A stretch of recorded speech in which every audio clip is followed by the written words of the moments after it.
నేర్చుకుంటే ఏమేమి uses. Trigonometric ratios నేర్చుకుంటే పెద్ద అయిన తర్వాత మనం ఇంజనీరింగ్ చేసేటప్పుడు ఈ ట్రిగ్నోమెట్రిక్ రేషియోస్ యూజ్ అవుతాయి. ఫస్ట్ ఈ ట్రిగ్నోమెట్రిక్ రేషియోస్ కావాలంటే ఈ ట్రయాంగిల్ గురించి నేర్చుకోవాలి. ఇక్కడ ఆపోజిట్, ఈ సైడ్ ని ఆపోజిట్ అంటాడు, ఈ సైడ్ అడ్జసెంట్ అంటాడు, ఈ సైడ్ ని హైపోటెనస్ అంటాడు. ఇక్కడ బి అనేది 90 degrees తో ఉంటుంది ఎప్పటికీ, ఎందుకంటే ఇది రైట్ యాంగిల్ కాబట్టి. ఇప్పుడు సైన్ థీటా అనేది ఒక ట్రిగ్నోమెట్రిక్ రేషియో. ఈ సైన్ థీటాని ఏమని రిప్రజెంట్ చేస్తామంటే ఈ థీటాకి ఉన్న ఆపోజిట్, ఈ ఆపోజిట్ ని ఈ హైపోటెనస్ ని బై చేస్తే మనకు సైన్ థీటా వస్తుంది. ఇప్పుడు కాస్ థీటా ఇది కూడా ఒక ట్రిగ్నోమెట్రిక్ రేషియో. దీనికి ఆనుకున్న సైడ్ ని బై మళ్ళీ హైపోటెనస్ చేస్తే మనకి కాస్ థీటా వాల్యూ వస్తుంది. tan థీటా ఈ రెండింటి యొక్క డివిజన్ మనము tan థీటా అంటాం. sin theta by cos theta ఈ వాల్యూ సబ్స్టిట్యూట్ చేస్తే మనకి ఆపోజిట్ బై అడ్జసెంట్ వస్తుంది. అయితే సేమ్ డయాగ్రామ్ ని మనం ఇక్కడ డ్రా చేద్దాం. ఏమని రైట్ యాంగిల్ ట్రయాంగిల్ అదే సేమ్ డయాగ్రామ్ ని మనం డ్రా చేసి మనం ఏమని చెప్పినాం ఫస్ట్ లో, దీన్ని ఏ రిప్రజెంట్ చేయాలి, దీన్ని బి అని రిప్రజెంట్ చేయాలి, దీన్ని సి అని రిప్రజెంట్ చేయాలి. మనం ఏం రాసినాం ఇక్కడ హైపోటెనస్ అని రాసినాం. ఇక్కడ అడ్జసెంట్, ఇక్కడ ఆపోజిట్. ఇక్కడ ఏమని చెప్పినా 90 degrees అని చెప్పినాం కదా. ఇక్కడ బి ఈస్ రైట్ యాంగిల్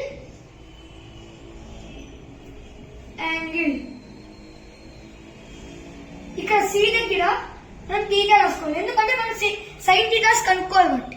ఇక్కడ ఏ థీటా ఉంటే ఇక్కడ దానికి ఒక మైనస్, ఇక్కడ ఫర్ ఎగ్జాంపుల్ ఇక్కడ 30 ఉంటే ఇక్కడ 60 ఉంటుంది, ఎందుకంటే మనం ట్రయాంగిల్ లో మనం ఒక ఇంటర్నల్ యాంగిల్ సమ్ వచ్చి 180 కదా, 180 కదా. ఇక్కడ 30 ఉంటే ఇక్కడ 90 ఉంటే 120, 180 మైనస్ 120 ఇక్కడ 60 ఉండదు. సో మనం థీటా ఫస్ట్ మనం అనుకున్నాం థీటా. సో ముందు ఫస్ట్ సైన్ థీటా చెప్తున్నాం. ఇప్పుడు కొసెకన్ థీటా గురించి తెలుసుకుందాం. కొసెకన్ థీటా అంటే ఏమీ లేదు, సైన్ 1/sin థీటా అని కొసెకన్ థీటా అంటాం.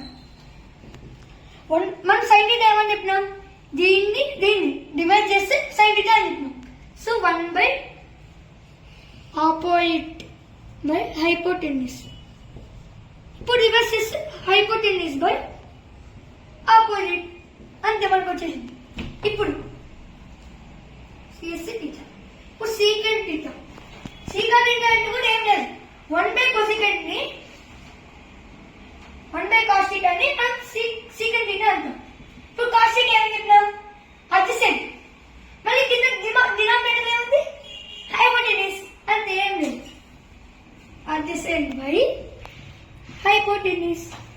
చూడు మనకి ఎంత సింపుల్ గా వస్తుంది, హైపోటెనస్ బై అడ్జసెంట్.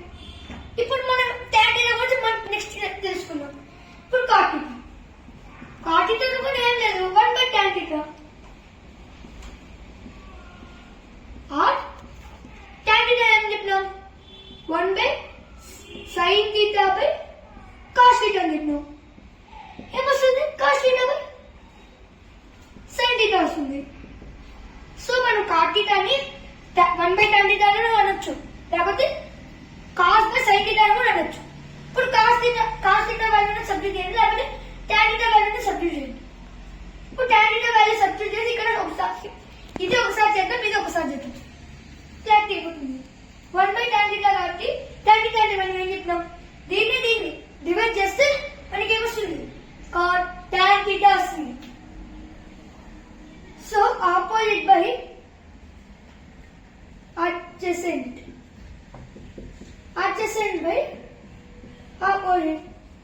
అదే దీని ప్రకారం చూసుకుంటే కాస్ ఏం చెప్పినాం హైపోటెనస్ బై అడ్జసెంట్. ఇదేం చెప్పినాం, ఓ దీన్ని రివర్స్ చేసుకోండి, అడ్జసెంట్ బై హైపోటెనస్ కదా. సైన్ థీటా ఏం చెప్పినా గుర్తు తెచ్చుకోండి, ఆపోజిట్ బై h/p. ఇప్పుడు డినామినేటర్ సేమ్ ఉన్నాయి, సో క్యాన్సిల్ చేయండి. So adjacent by opposite. So మనకి ఈ వాల్యూ సేమ్ వచ్చింది, ఈ వాల్యూ సేమ్ వచ్చింది. సో మనం cot థీటా ఏమైనా రాయొచ్చు, 1/tan థీటా ఏమైనా రాయొచ్చు, cos cos theta 70 అనవచ్చు.